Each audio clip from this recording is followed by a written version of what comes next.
Amém. Pronto.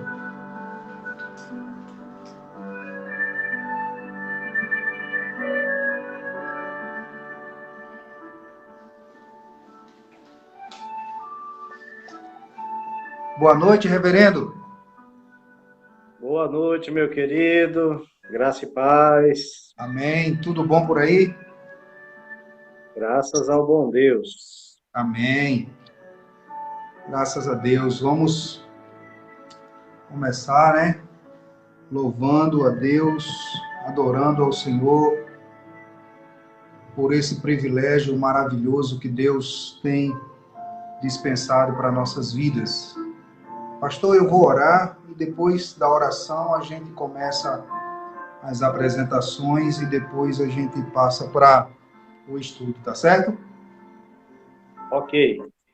Pai querido, queremos te louvar, Deus, pelo prazer, a alegria de sermos teus filhos, de ter sido encontrado por ti, porque estávamos perdidos e fomos achados. Glória ao teu nome, Senhor, pela salvação, pelo perdão, por ter alcançado muitos de nossas famílias. Ó Deus, pelo chamado, e nos ajuda, Deus. Toma em tuas mãos a vida do reverendo Jean Carlos, nos guarda, nos guia, e ser conosco nessa aula e nesse dia tão especial. Obrigado também, Deus, pelo poder de hoje estarmos completando 161 anos de existência. Queremos te louvar, ó Deus, por esse dia tão glorioso em todo o Brasil. Muito obrigado, Pai. Te oramos em nome de Jesus. Amém. Amém. Pastor? Amém. Gostaria que o senhor se apresentasse, né, aí para os nossos irmãos que vão estar nos assistindo. Pode ficar à vontade. Amém. Graça e paz a todos. Meu nome é Jean Carlos, sou pastor da Igreja Presbiteriana da Reforma em Sarandi, né? E com a graça de Deus, já temos caminhado aqui há 15 anos à frente desse trabalho, desta obra, e agradecemos ao Senhor. Sou casado com a Michele, tenho uma filha chamada Sara Rebeca, e estamos aqui trabalhando para o reino do Senhor. Agradecemos de coração o convite do reverendo Silvan, por podermos estar compartilhando a palavra de Deus, né, e estudando um pouco mais sobre a palavra neste momento. Deixar claro, né, mais preciso, que a Igreja Presbiteriana de Capim faz parte, né, como não, é uma congregação ainda da Igreja de Sarandi, né, onde Sim. o reverendo Jean Carlos é pastor e nós aqui é como se fôssemos pastor auxiliar. Não é por causa da cidade, mas é como se fosse. Né? Então, louvamos a Deus por esse encontro que Deus fez com nossas vidas, né, pastor? Graças a Deus. E, graças a Deus. Pastor, louvamos a Deus hoje, né, também. Eu queria que o senhor falasse um pouquinho que Deus, né, aí no dia 12 de agosto de 1859, né, o Senhor preparou esse grande homem de Deus, né? Archibald Simon. Isso, né? E fundou aí essa linda igreja que eu costumo dizer o seguinte, que nós temos muitos defeitos. A Igreja Presbiteriana, ela contém muitos defeitos, mas dentro daquilo que está nos canos, eu acho que é uma das igrejas mais enxutas, mais organizadas, não só do Brasil, mas do mundo, não é? Com respeito às certeza. demais, com muito respeito às demais denominações, mas a Igreja Presbiteriana do Brasil, a Igreja Presbiteriana da Reforma, as igrejas presbiterianas, o sistema presbiteriano, ele tem uma organização que... É por isso que nós somos presbiterianos, né? E eu estava vendo aqui Com esse certeza. livrinho, né? Esse livrinho, que é o Diário de Simonton, que em apenas 8 anos aqui no Brasil, ele fundou um seminário, fundou a igreja, organizou a primeira igreja presbiteriana no Brasil, fundou um jornal chamado A Imprensa Evangélica, que queremos mandar um abraço aí para o reverendo Eliezer, que ele falou isso no vídeo dele, né? Ali no Maranhão, né?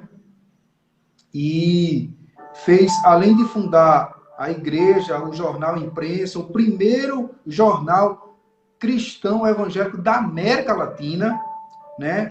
Fundou também o primeiro seminário, né? o New College, e enfim, deixou um legado para nós, né? Com certeza. A título de introdução, reverendo Jean Carlos, o que é que o senhor tem para nos dizer desse legado? E nós estamos, como presbiteriano, hoje completando 161 anos de existência. O que é que o senhor tem para dizer para nós sobre isso? Nós, como presbiterianos, como Igreja Presbiteriana da Reforma, nós também nos sentimos parte, né, desta grande história. Né? Uma história, como o próprio reverendo acabou de citar, de 161 anos de existência, uma história de muita dedicação, de muito ardor, né, com o reverendo Ashberg Simon, chegando ali na Baía de Guanabara, onde ele fez o primeiro culto em 1859.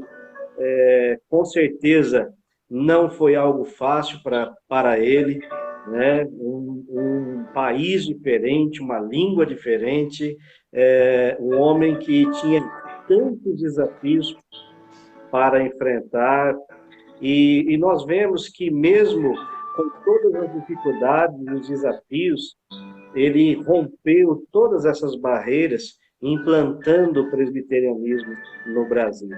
E nós, como Igreja Presbiteriana da Reforma, nos sentimos felizes e honrados por poder fazer parte, né, dessa história. Fazemos parte dessa geração, né, que iniciou lá em 1859.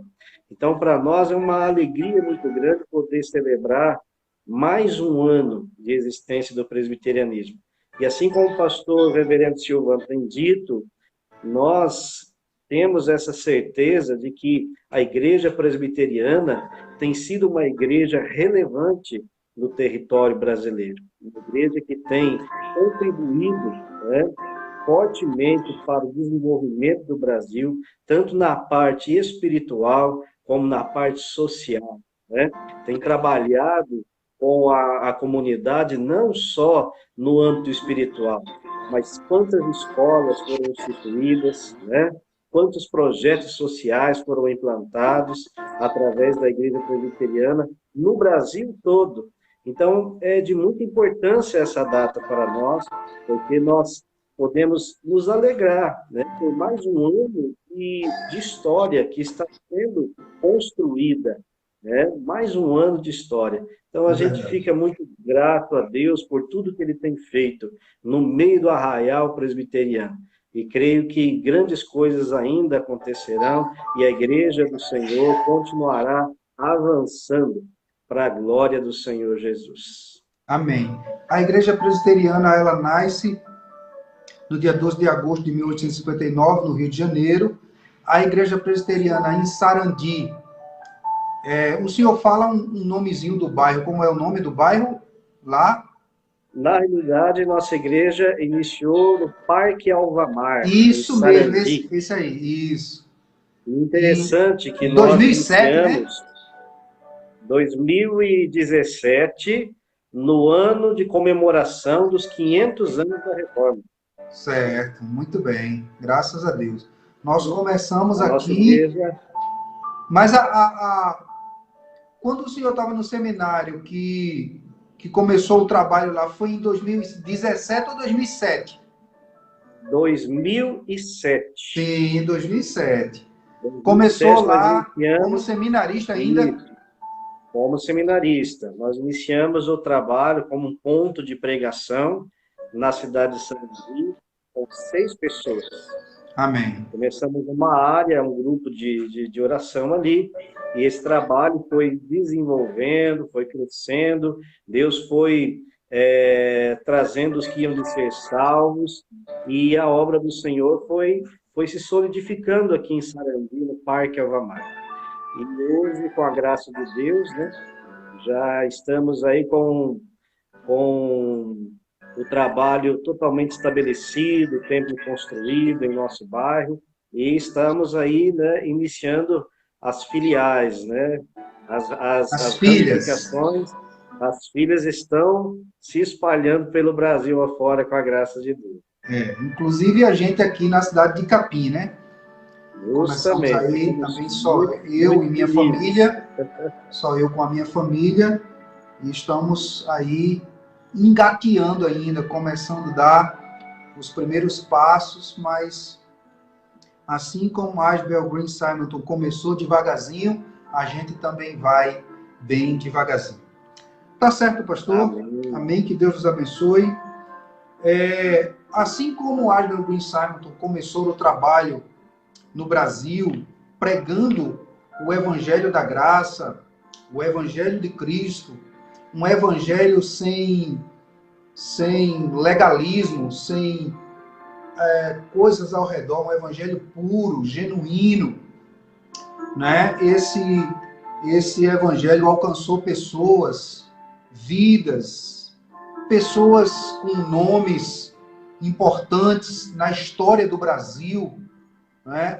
Inclusive, até hoje isso tem acontecido. Hoje a gente tem 3 pessoas no ministério do governo brasileiro importantes, que são presbiterianos, e tudo fruto da pregação genuína do Evangelho, que trouxe salvação a essas pessoas. Nós, aqui na cidade de Capim, estamos estudando na Igreja Presbiteriana os estudos doutrinários da confissão de fé, que são os símbolos de fé da nossa igreja. Sim. Nós temos a Bíblia como regra de fé e prática, mas nós temos como símbolo de fé os 2 catecismos, maior e menor, e a confissão de fé. E ao longo dessas quarta-feiras, nós estamos estudando esses temas, que é muito importante e relevante para nosso crescimento espiritual. Saber onde pisamos como cristãos. E eu convidei o reverendo, nosso presidente, para nesta noite estar falando um pouco sobre a certeza da graça da salvação, ou a certeza da salvação, que é a aula de número 18. E dentro desse tema, reverendo, o texto que a lição nos dá é Hebreus, capítulo 6, versículo 11, que nos diz assim: desejamos, porém, continue cada um de vós mesmo até o fim a mesma diligência para a plena certeza da esperança, para que não vos tornei indolentes, mas imitadores daqueles que, pela fé e pela longanimidade, herdaram a promessa. Então, o que é que o reverendo tem para nos dizer sobre como um bom presbiteriano, como um bom reformado, como seguidores das institutas de Calvino, o que é que esse tema, a certeza da salvação, tem para nós e o que é que ela nos garante, reverendo? Fique à vontade aí para falar sobre esse assunto. Amém, meu querido. De fato, esse é um tema muito importante, né, porque ele trata sobre um tema que é fundamental para o cristão, aquele que realmente foi alcançado pela graça de Deus, ter bem claro isso no coração. Porque nós vivemos em tempos, pastor Silvano, de muita confusão espiritual, né? Nós vivemos em uma época onde muitos cristãos não sabem no que crê, no que acredita, né? Vivem muitas vezes uma ignorância bíblica muito grande, não tem clareza e certeza daquilo que acredita. Por isso que é muito importante esses estudos, né, que o pastor tem ministrado às quartas-feiras, e em especial esse tema que nós vamos abordar aqui nessa noite é de suma importância, que é a certeza da graça e da salvação. É a certeza da graça e da salvação. Como o pastor leu o texto de Hebreus, o texto de Hebreus, capítulo 6, versículo 11, né? Nos diz: desejamos que cada um de vós mostre o mesmo zelo até o fim, para a completa certeza da esperança. Não desejamos que vos torneis negligentes, mas sejais imitadores do que, pela fé e paciência, herdam as promessas. Né? Nós precisamos compreender que a certeza da graça e da salvação, ela é uma experiência, reverendo Silvan e todos que assistem, é uma experiência daqueles que compreendem quem foi que o chamou, quem foi que o alcançou. Porque nós precisamos entender que existe um conceito bastante equivocado de que o ser humano ele tem a participação na salvação. Que o ser humano, ele pelos seus próprios méritos e força, consegue alcançar a salvação. E nós compreendemos, através da palavra de Deus, que toda a ação da salvação, da graça, ela vem de Deus. Ela provém unicamente de Deus, através da graça de Deus. Não é uma ação humana. E se nós entendemos que esse processo de salvação, ele vem da parte de Deus, então, claramente, nós podemos compreender que se Deus nos alcançou, ninguém nos arrebatará da sua mão. Amém. Nós podemos e podemos ter essa certeza e essa convicção desta salvação. Porque ela não provém de uma ação humana. Porque se nós compreendermos que a salvação é algo que depende da ação do ser humano, então nós não podemos afirmar que podemos ter a certeza. Porque muitas pessoas acreditam que pelos seus méritos são salvos. E que ele pode, então, através das suas próprias ações, também perder a salvação. Então ele não pode ter essa certeza, porque uma hora ele está salvo, outra hora ele não está mais. Uma hora eu tenho a salvação e outra hora eu não tenho. Então eu tenho que tomar muito cuidado para não perder a salvação. Agora, quando nós vamos para a palavra de Deus, reverendo Silvano, é muito importante, né, nós entendermos que, como o pastor falou, nós temos os nossos símbolos de fé, que um desse documento é o Catecismo Maior, e a pergunta de número 80 do nosso Catecismo Maior, ele diz assim: poderão os crentes verdadeiros ter certeza infalível de que estão no estado da graça e de que nesse estado perseverarão até a salvação? E a resposta do nosso catecismo vem falar e diz: aqueles que verdadeiramente creem em Cristo e se esforçam para andar perante Ele com toda a boa consciência, podem, sem uma revelação extraordinária, ter a certeza infalível de que estão no estado da graça e de que nesse estado perseverarão até a salvação, pela fé baseada na verdade das promessas de Deus e pelo Espírito que os habita a discernir em si aquelas graças às quais são feitas as promessas de vida, testificando aos seus espíritos que eles são filhos de Deus.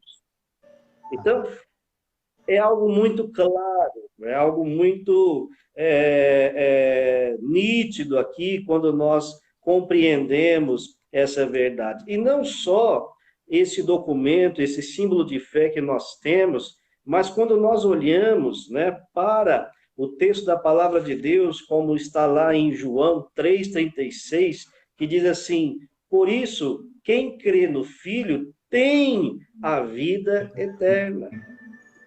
Quem crê no Filho tem a vida eterna.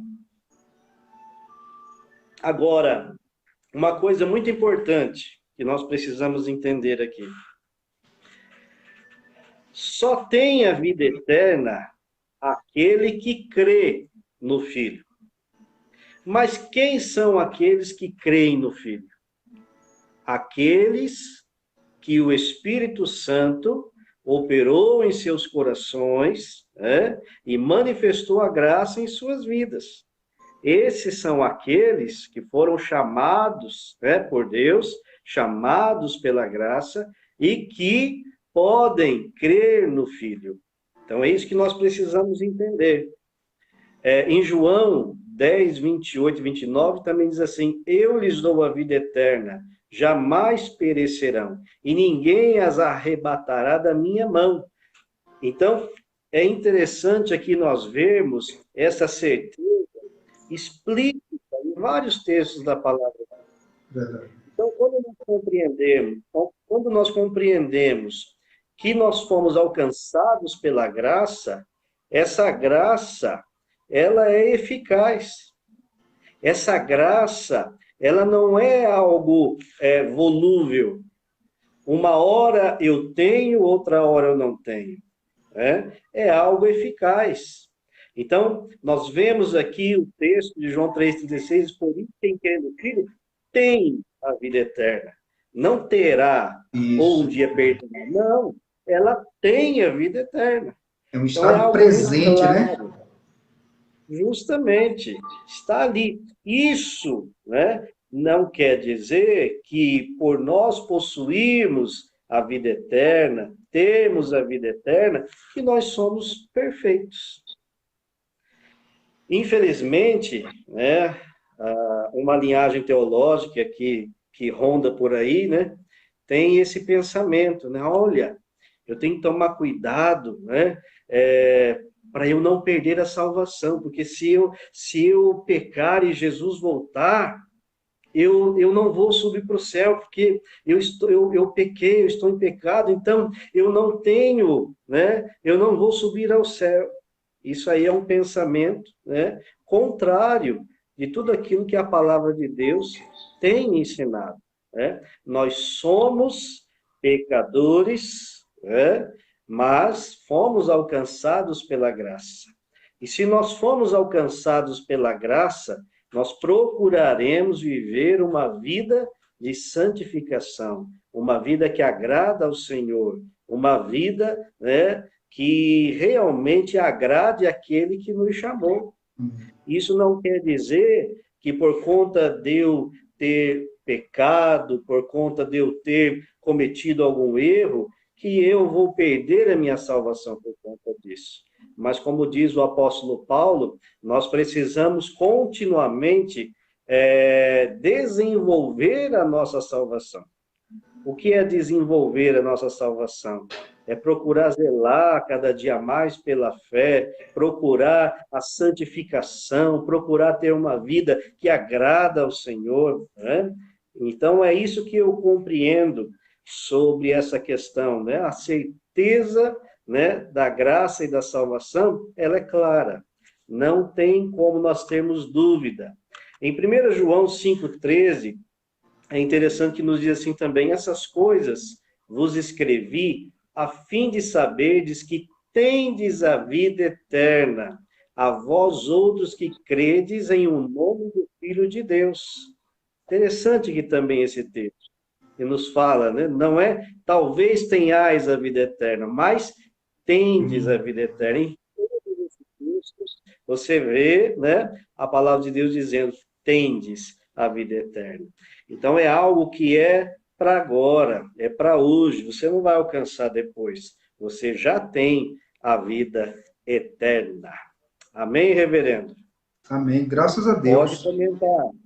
Graças a Deus porque nós somos salvos. Nós não vamos ser salvos, nós somos salvos. E eu Justamente. não vou ter essa certeza, eu tenho essa certeza. Eu tenho essa O senhor falou certeza. uma coisa muito interessante aí, essa questão de existir no nosso meio. A gente não corre atrás. O apóstolo Paulo, ele escrevendo em sua carta aos Romanos, ele diz que não depende de quem quer e não depende de quem corre, mas de quem Deus chama por Jesus. É muito importante. Outro assunto, outro ponto que o senhor frisou aí, que louvado seja Deus, é muito importante, é quando o senhor fala aí que aquele que vai crer é aquele que vai ser cheio do Espírito Santo, vai ser tocado pelo Espírito Santo. O Justamente. salvo é aquele que Porque crê, mas é aquele é que, aquele que que crê. crê, porque é Deus quem vai fazer ele crer. E é interessante a gente explicar para as pessoas que estão assistindo, reverendo, que todo o processo da salvação, ela depende unicamente de Deus. Às vezes as pessoas, nós vemos, né, no meio evangélico, um pensamento um pouco equivocado com relação à salvação, porque muitas pessoas acreditam assim: não, fui eu que aceitei Jesus, Isso, né? Não, fui eu que levantei a mão, fui eu que aceitei Jesus. Mas aí eu pergunto: quem foi que tocou no seu coração, que agiu em sua vida para que você levantasse sua mão? verdade. Né? Toda ação, então, parte de Deus. Ela não vem da ação humana, porque o Espírito Santo de Deus te convence do erro, do pecado. É ele que convence você da necessidade, né, de ter esse encontro com Cristo. É você, é o Espírito Santo que age em sua vida, que trabalha em seu coração. Então, não é uma ação humana, mas todo o processo da salvação é um processo divino. Então, as Graças a pessoas Deus. elas têm esse pensamento que fui eu que aceitei, porque muitas vezes os pregadores falam: quem quer aceitar Jesus? E aí eles levantam a mão e pensam que é eles que estão aceitando, mas na realidade é Jesus que nos aceita. É É verdade. Deus que nos alcançou. E é interessante nós compreendermos, né, esse processo também da salvação e entendermos que a palavra de Deus nos diz que nós estávamos mortos em nossos pecados e delitos. Efésios. E aí eu pergunto: alguém morto tem condição de fazer alguma coisa? Pois é. Alguém que está morto faz alguma coisa? Não faz.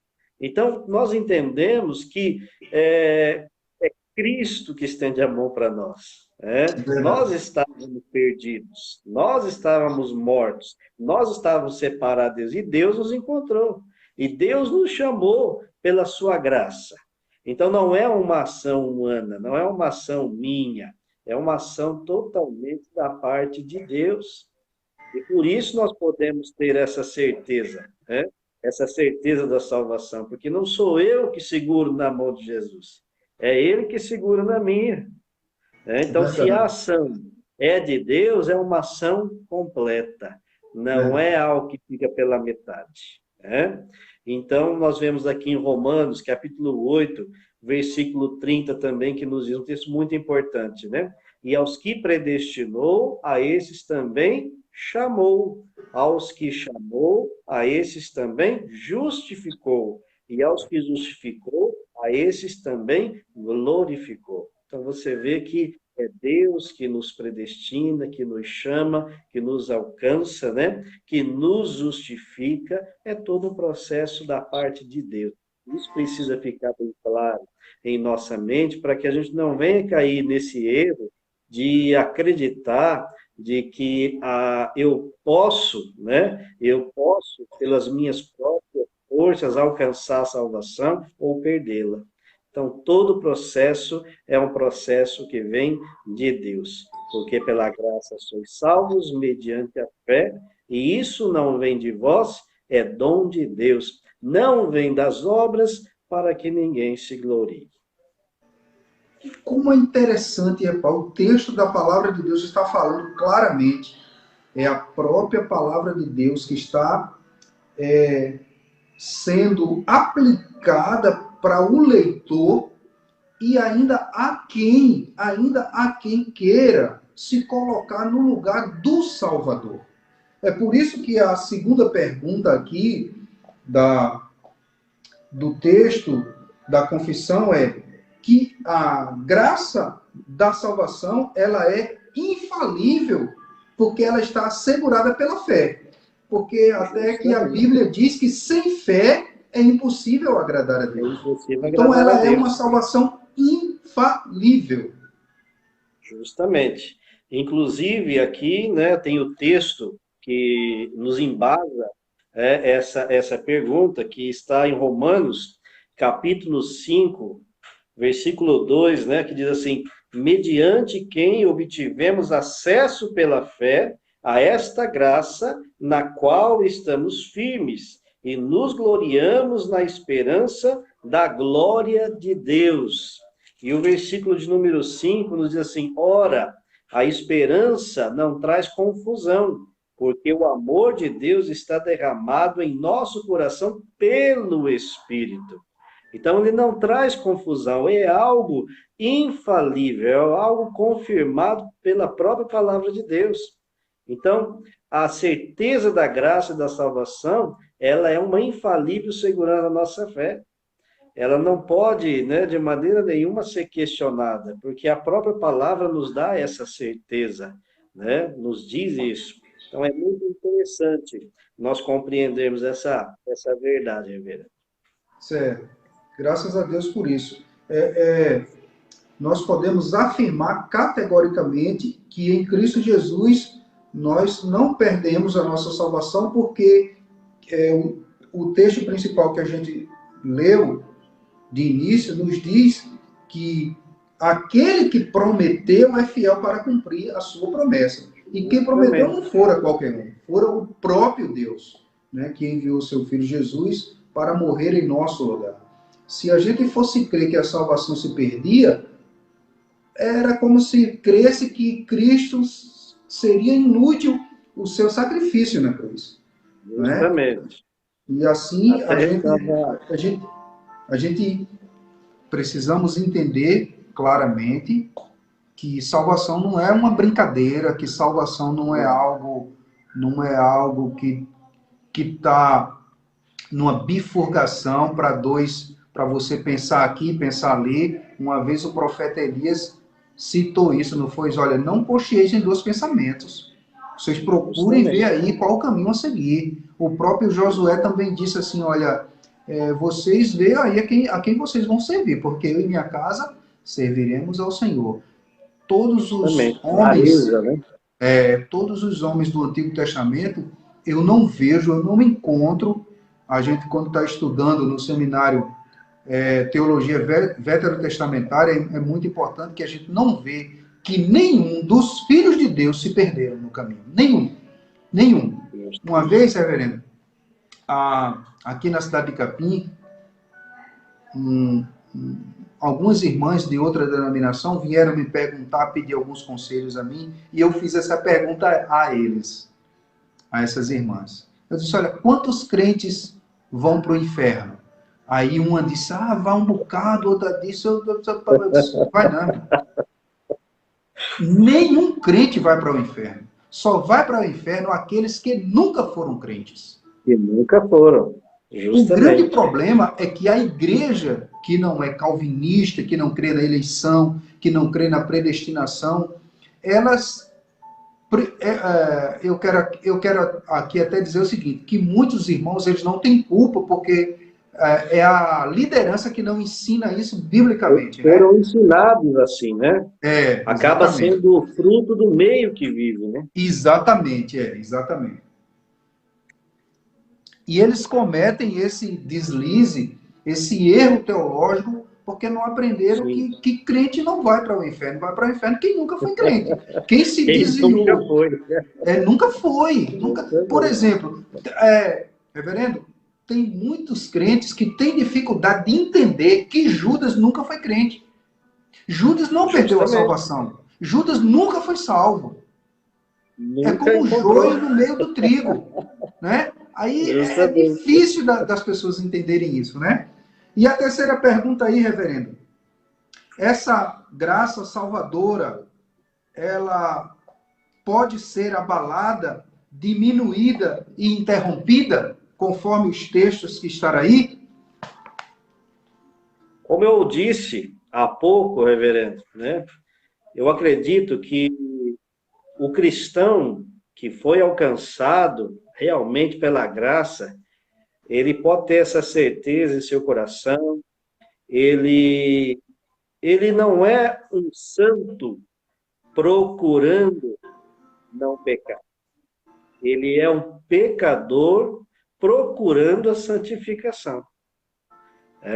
Então, isso nos diz o seguinte: não quer dizer que porque eu fui alcançado pela graça, que eu não vou errar mais, que eu não vou pecar mais. Com certeza, eu vou ter nos meus momentos de falhas, vou continuar sendo pecador, porque a palavra nos diz que nós somos, né? Isso é algo que vai acontecer. Então, muitas vezes, por conta do estado, né, que nós estamos, muitas vezes por conta de muitos cristãos, né, não procurarem viver uma vida de santificação, não procurarem fazer aquilo que agrada a Deus, muitas vezes, né, esse sentimento pode ser ali diminuído em seus corações, né? Muitos passam por esses momentos porque estão distante da vontade de Deus, mas não quer dizer que ele perdeu a salvação. Não quer dizer que ele, por ele ter pecado, que naquele momento ele não vai ser mais salvo. Né? Ele É perdeu a salvação. como o filho pródigo, né, reverendo? Como o filho Justamente. pródigo. Filho pródigo pegou todos os seus bens, foi embora, viveu lá a vida dissolutamente, mas não deixou de ser filho do pai. Ele Tanto é que ele continuou sendo volta, filho do tanto é que pai. ele volta para a casa do pai, né? Volta para casa do pai, o que o pai faz? O recebe. O abraça, o recebe de braços abertos e tudo mais. Por conta dessa teologia que muitas igrejas têm pregado, que você pode perder a salvação, muitas pessoas têm esse pensamento, né, de que se desviar, ele vai perder a salvação e que Deus não vai querer mais nada com ele. E muitos deles vivem uma vida totalmente desregrada e se lambuza totalmente com o pecado. Eu, particularmente, acredito, reverendo Silvão, que aquele que foi alcançado pela graça, por mais que ele esteja num momento ali de miséria, num momento de esfriamento espiritual, ele jamais perde o temor de Deus. Ele sabe aonde ele vai se refugiar. Ele tem essa certeza no seu coração, mesmo que muitas vezes ele esteja frio espiritualmente. E aí entra aquela questão, né? As pessoas falam, mas aquela pessoa, né, não tinha sido alcançada por Deus e agora está fazendo isso e aquilo outro. Nós precisamos também compreender essa questão, porque muitas pessoas, né, são chamadas, e eu costumo brincar aqui na igreja, dizer que muitos são chamados e outros vão de oferecido. É. Você está entendendo? Já eu Muitos costumo são dizer chamados. já eu costumo dizer aqui que muitos confundem o chamar pelo nome. Você vai passando, aí alguém chama você pelo seu nome. E outros, alguém faz assim, psiu, e alguém acha que alguém está lhe chamando. Quando Jesus chama, o profeta Isaías diz que ele chamou pelo seu nome. Pelo né? seu nome, Outra coisa, Reverendo, enquanto o senhor estava falando aí, eu me lembrei de Asaf. Né? Sim. E Asaf diz, lá no Salmo 73, versículo 2, ele diz assim, quanto a mim, porém, quase que me resvalavam os pés, pouco faltou para que se desviassem os meus passos. Ora, então, Asaf era um crente salvo, mas teve um momento que ele... Pois é, que ele teve esse problema, mas note que ele diz quase.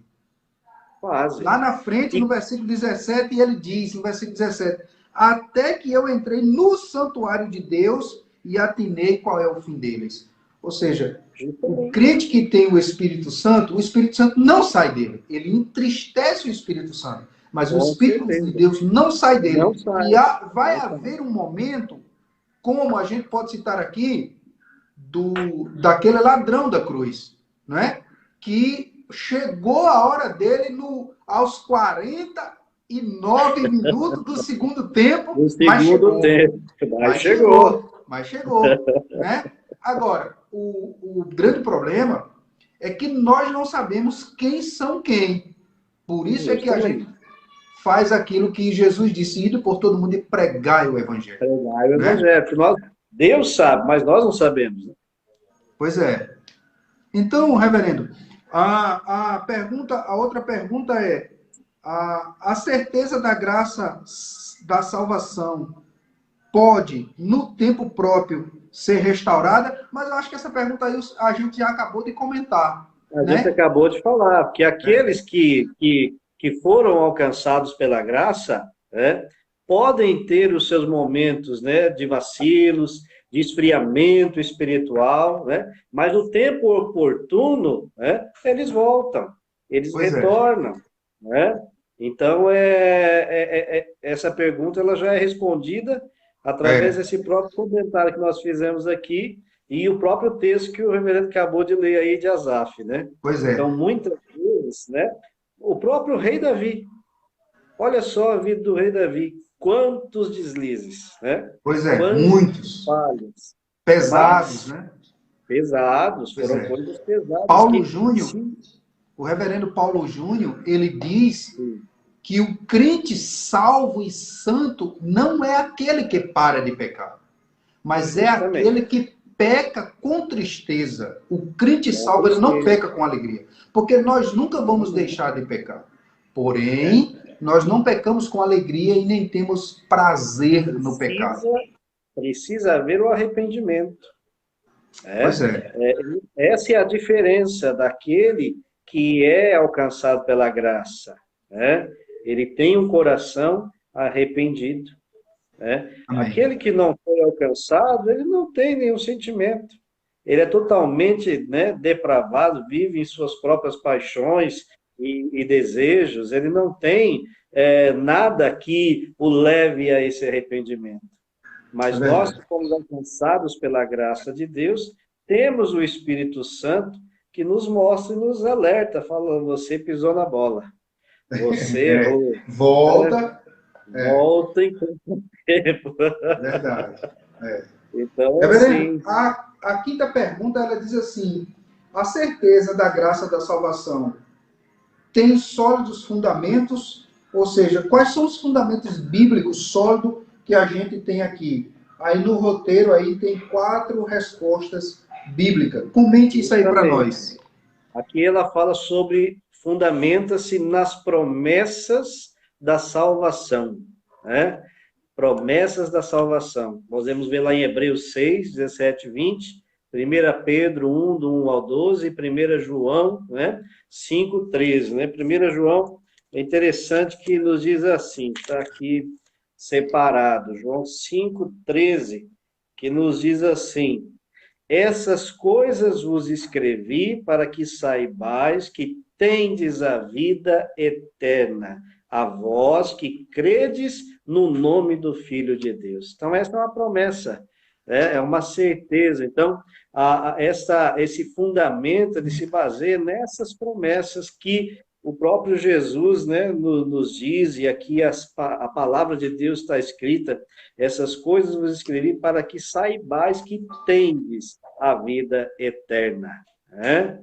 Então, é muito importante isso e fundamental para a nossa fé.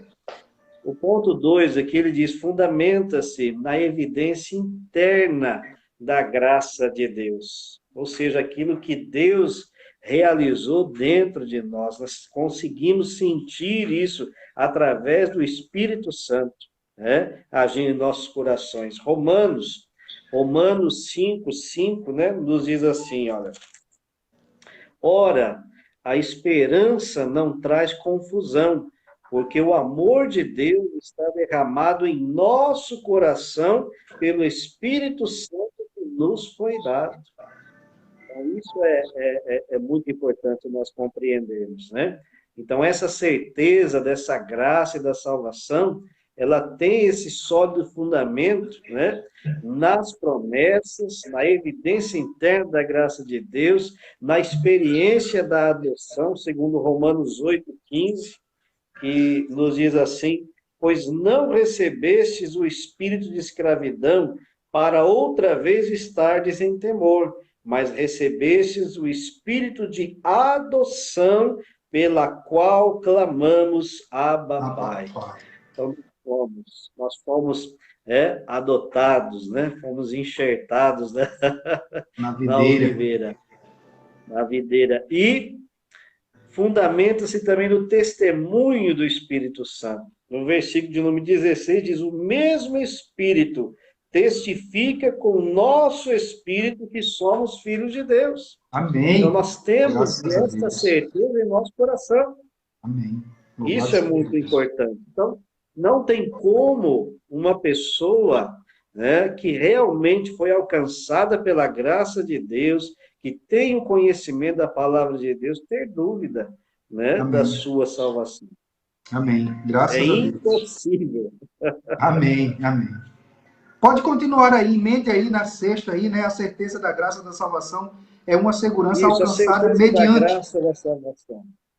Amém. Então aqui o nosso estudo, né, ele continua dizendo: a certeza da graça da salvação é uma segurança alcançada mediante a confirmação diligente da vocação e eleição. Segunda Pedro. Segunda Pedro. Eleição. Aqui é forte. Segunda Pedro 1, né, do versículo 9 ao 14, que nos diz assim: aquele, porém, em quem não há essas coisas, é cego, vendo somente o que está perto, havendo-se esquecido da purificação dos seus antigos pecados. Portanto, irmãos, procurai fazer cada vez mais firme a vossa vocação e eleição. Olha só que interessante isso aqui, né? Fazei cada vez mais firme a vossa vocação e eleição, pois fazendo isso, nunca jamais tropeçareis. É interessante aqui, reverendo, essa questão de nós perseverarmos, né, na busca da santificação. A perseverança dos santos. Né, justamente a perseverança dos santos, porque nós compreendemos, né, que nós precisamos desenvolver essa salvação. Não é porque nós fomos alcançados pela graça, que agora nós temos essa certeza, que nós vamos viver uma vida relaxadamente. Né? Vamos viver uma vida sem nenhum tipo de temor. Não, pelo contrário. Nós fomos alcançados por essa graça, nós recebemos, né, essa vocação, a eleição da parte de Deus, e por gratidão, amor, obediência, nós procuraremos, né, agradar aquele que nos chamou. Amém.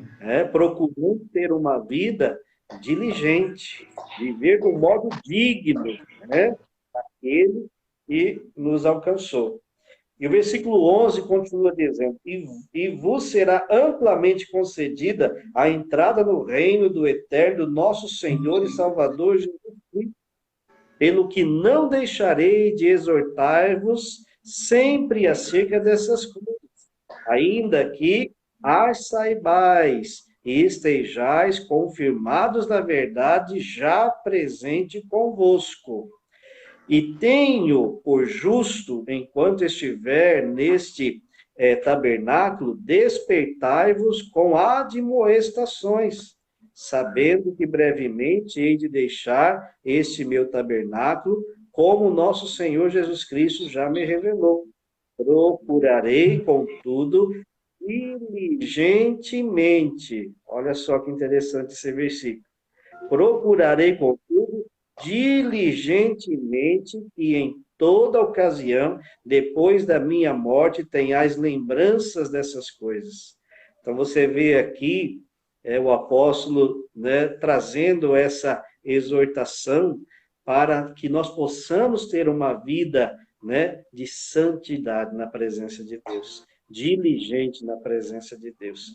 Então, não é porque uma vez eu fui alcançado por essa graça e tenho certeza dessa salvação que eu vou viver uma vida espiritual relaxadamente. Então, a certeza da graça da salvação é uma segurança mediante a confirmação diligente da nossa vocação e eleição. E o segundo ponto diz, e também do cultivo da comunhão com Deus. Isso. Como que você, sendo alcançado pela graça, teve uma experiência maravilhosa com Deus, não vai manter uma vida de comunhão com Ele? Infelizmente, tem cristãos que acham que pode viver uma vida assim. Sem oração, sem leitura da palavra, sem comunhão com Deus. E não tem como. É impossível. Maltratando irmãos de outras denominações. Justamente, não tem condição. Então, nós precisamos procurar a cada dia manter esse relacionamento de comunhão com Deus e com os nossos irmãos. Ter esse relacionamento. Se nós realmente fomos alcançados pela graça de Deus, nós vamos procurar viver uma vida assim, que glorifique a Deus em tudo. Em tudo. O ponto número 3 nos diz a obediência à palavra de Deus, A certeza da graça e da salvação é uma segurança alcançada mediante a obediência à palavra de Deus. Então, eu custo acreditar que um cristão realmente salvo pela graça, que foi eleito, ele vive uma vida desleixada, sem comunhão com Deus e sem obediência à palavra. Se um cristão que se diz salvo por Deus vive uma vida assim, eu tenho dificuldade em acreditar que realmente essa pessoa ela foi salva. É verdade. Porque aquele que foi salvo, ele vai ter uma vida diferente. É verdade. Muita verdade nesse. E para encerrar aqui, o último ponto fala sobre a responsabilidade na vida cristã. Então, aqui em Romanos, capítulo 6, versículo 1 ao 4, diz: Que diremos, pois? Permaneceremos no pecado para que a graça aumente? De modo nenhum. Nós que estamos mortos para o pecado, como viveremos ainda nele? Ou não sabeis que todos quantos fomos batizados em Cristo Jesus, fomos batizados na sua morte? De sorte que fomos sepultados com ele pelo batismo na morte, para que, como Cristo ressurgiu dentre os mortos, pela glória do Pai, assim andemos nós também em novidade de vida. Amém. E aqui fechou. Não tem como. Aquele que foi alcançado pela graça, ele vive uma vida cristã responsável. É por isso que Paulo diz que nós somos novas criaturas, Justamente. Novas criaturas.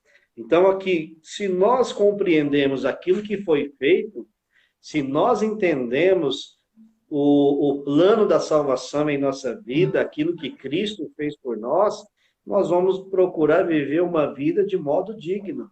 Amém. Uma vida que glorifica a Deus em tudo. Assim como o Amém. apóstolo Paulo diz, quer comais ou quer bebais ou façais qualquer outra coisa, façais para a glória de Deus. Então nós compreendemos que eles que foram alcançados por essa graça, têm esta graça em sua vida, foi salvo, foi eleito por Deus, ele vai viver uma vida de um modo digno, né? Ele vai viver uma vida diligente, vai procurar ter comunhão com seu Pai, ele vai obedecer aquilo que está na palavra, vai ter uma vida cristã de responsabilidade.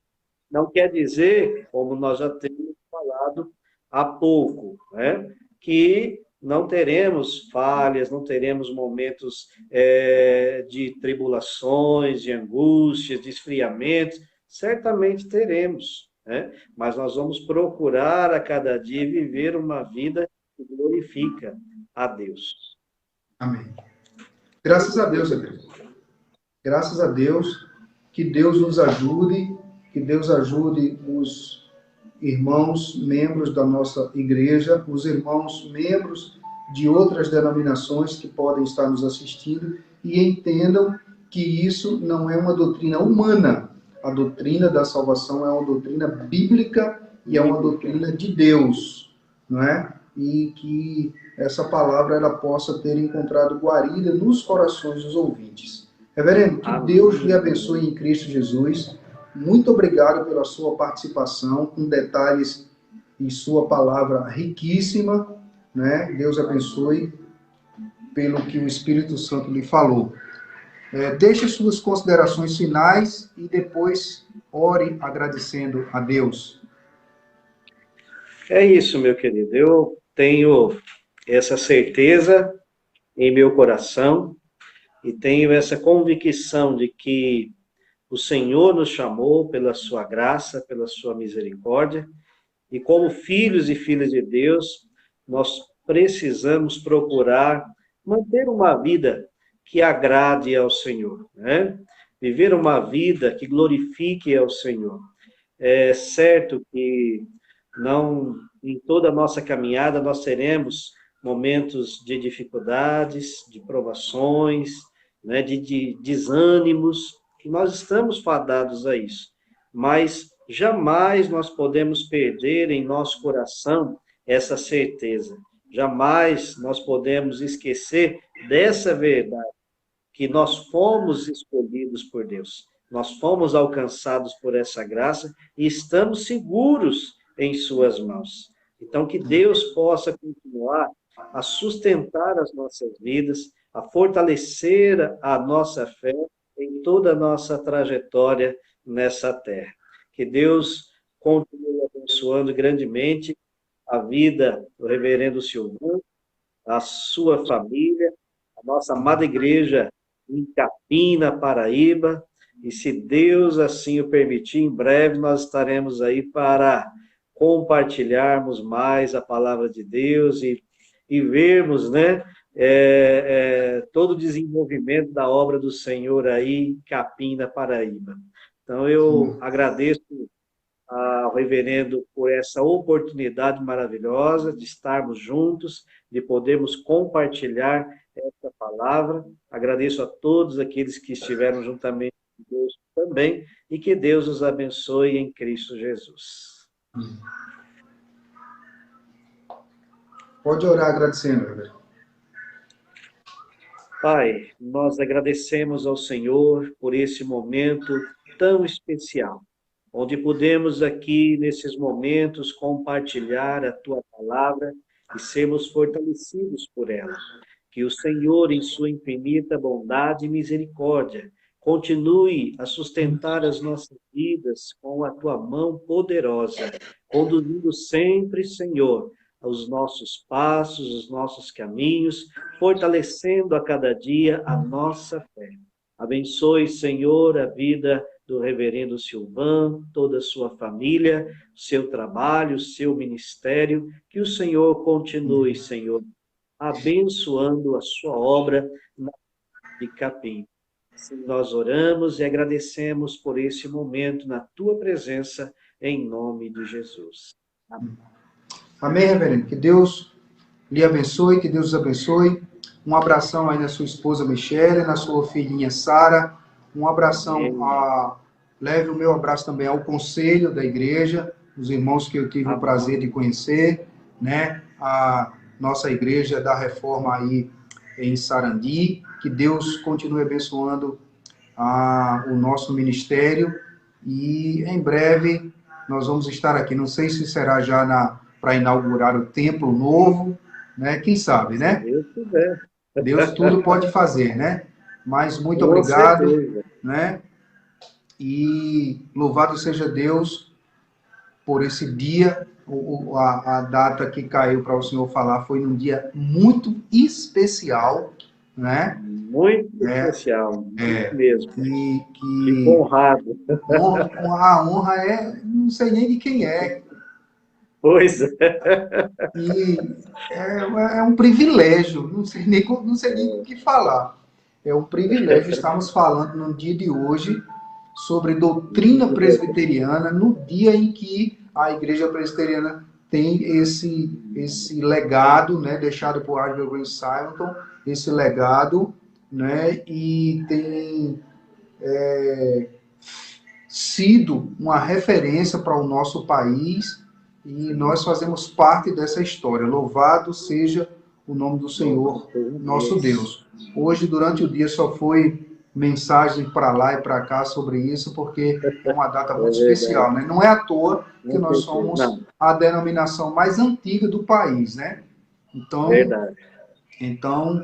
é um privilégio para nós, um privilégio para mim ter o Senhor dividindo aqui a tela com o Senhor num dia como hoje. Então, que Deus nos abençoe, uma boa noite e que a graça do Senhor seja sobre nossas vidas. Muito obrigado. E não vai ficar só nessa de hoje, não. A gente vai ter mais aí, em nome de Jesus. Amém? Estamos à disposição e sempre será, sempre é um momento muito bom, né? Nós estarmos juntos. Para a gente é sempre um prazer poder compartilhar a palavra de Deus juntos. Amém. Sempre que precisar, estamos às ordens.